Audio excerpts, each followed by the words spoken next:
Olá pessoal, no vídeo de hoje eu vou falar sobre o gerenciamento de risco de uma carteira de ações. Eu vou mostrar um método que eu considero bem simples e prático para fazer esse controle de risco, mas eu já adianto que esse gerenciamento que eu vou apresentar, ele só vai ser útil para o investidor de longo prazo que faz análise fundamentalista das empresas. Se você está investindo para o curto prazo ou faz análise técnica, day trade, então este método que eu vou apresentar não vai ter utilidade para você. Para começar o assunto, eu vou esclarecer o que exatamente significa fazer um gerenciamento de risco. Para isso, eu vou dar um exemplo. Vejam a carteira 1 e a carteira 2 que estão aparecendo na tela. Se você for um investidor mais experiente, só de bater o olho você já sabe que a carteira 1 tem um risco muito baixo e que a carteira 2 tem um risco muito alto. E essa diferença na percepção de risco de uma carteira versus a outra acontece por conta de um conjunto de características das empresas de cada uma delas. Então, o gerenciamento de riscos de uma carteira de ações é um método que nos permite mensurar os riscos de cada empresa individualmente e depois mensurar o risco da carteira de uma forma global. Tendo essa percepção do risco, a gente consegue criar desde carteiras muito conservadoras até carteiras muito agressivas. A nossa principal questão, então, é como mensurar os riscos de uma empresa. Como criar critérios quantitativos para algo que é tão subjetivo. Um método prático para nos ajudar a fazer essa quantificação começa com a classificação das empresas da carteira em diferentes níveis de risco. Da forma como eu faço, eu utilizo 4 níveis de risco, sendo que o nível 1 é o muito seguro e o nível 4 é o mais arriscado. Mas cada pessoa é livre para aumentar ou diminuir níveis do seu gerenciamento, desde que ela utilize critérios claros para diferenciar um nível do outro. E agora eu vou explicar os critérios que eu utilizo para saber em qual nível uma empresa se enquadra. Na minha classificação, no nível 1, eu coloco somente as grandes empresas da bolsa que já são antigas e consolidadas no mercado e que não pertençam a setores cíclicos.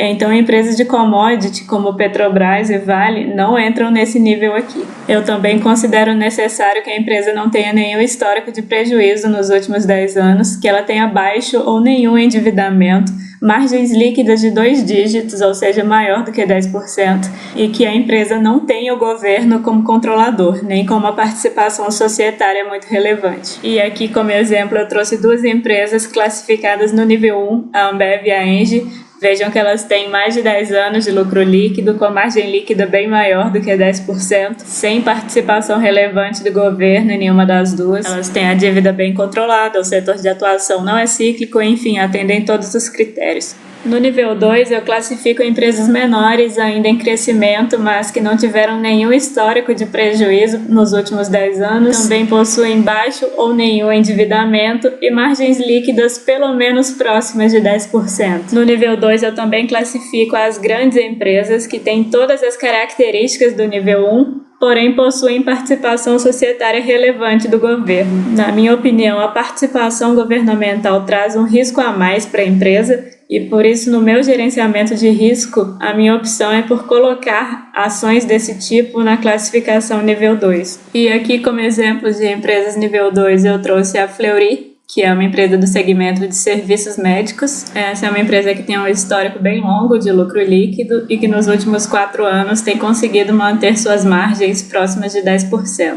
De forma similar, temos a Lojas Renner, empresa do segmento de vestuário, um longo histórico de lucro líquido e margens líquidas sempre próximas de 10% ou um pouquinho mais. Essas são 2 empresas que eu considero aptas a serem classificadas no nível 2. No nível 3 eu coloco empresas que passaram por um processo de turnaround e que estão tendo sucesso nesse processo, ou seja, são aquelas empresas que no passado tinham resultados ruins, que ninguém dava nada por elas, mas elas estão melhorando e agora têm apresentado bons resultados. Nessa categoria também são enquadradas as empresas que têm bons números, dívida controlada, mas que tem a margem líquida muito baixa, menor do que 5% geralmente. No segmento 3 também são classificadas as empresas de commodities e de outros segmentos mais complicados, com resultados muito cíclicos, e empresas altamente dependentes de poucos clientes, como era o caso, por exemplo, da Smiles, que tinha bons resultados, mas dependia quase que exclusivamente da Gol.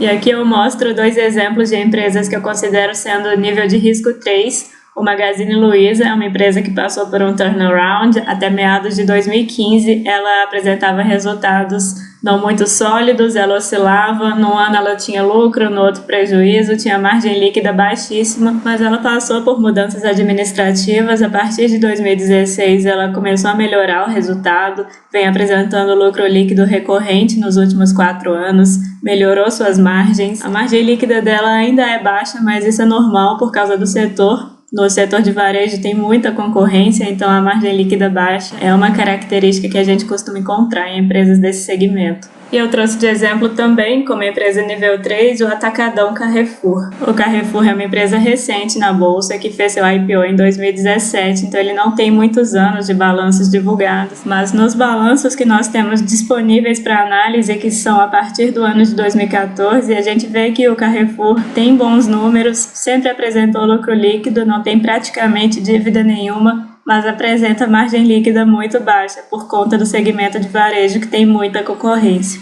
Então, por isso, eu classifico o Carrefour no nível 3. E, por último, nós temos o nível de risco 4. Nesse nível, eu classifico as empresas que eu considero que estão à espera de um milagre, praticamente sem salvação. São aquelas empresas que têm alto endividamento, que dão prejuízo quase todo ano, que não têm nenhuma perspectiva realista de que vão melhorar. Como exemplo de empresas nível 4, eu trouxe a Oi BR, que é a atual queridinha dos especuladores da bolsa. Desde 2014, a Oi apresenta prejuízos absurdos, ela tem um endividamento gigante, e também trouxe a Positivo, que é a fabricante nacional de computadores. A Positivo, ano após ano, vem alternando entre prejuízos altos e lucros baixos, e quando ela chega a ter lucro, a margem é ínfima, mal chegando em 1%. Outra questão que pesa contra a Positivo é que nesse setor de computação e tecnologia, dificilmente uma empresa brasileira vai conseguir competir com as internacionais. Então é difícil acreditar que a Positivo um dia vai se tornar realmente lucrativa.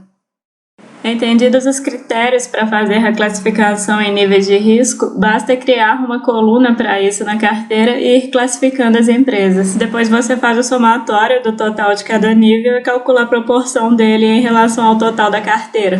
Lembrando que você precisa definir dentro da sua própria estratégia qual que é o percentual máximo que você aceita ter em cada um dos níveis. Esse exemplo de carteira que está aparecendo na tela é uma carteira que eu considero equilibrada. Ela tem metade em nível 1, que são empresas mais sólidas, e vai diminuindo a proporção à medida que o risco das empresas aumenta, mas essa não é a divisão que eu utilizo nos meus investimentos. Eu, por exemplo, não aceito ter na minha carteira empresas nível 4, porque eu sou um pouco mais conservadora. Mas aí essa decisão de ter ou não ter ações mais arriscadas vai depender da estratégia de investimento de cada pessoa. O meu conselho é que, se você decidir ter, que seja um percentual bem pequeno da carteira. Se você gostou do conteúdo desse vídeo, não se esquece de deixar o seu like e se inscreva no canal para você não perder os próximos vídeos.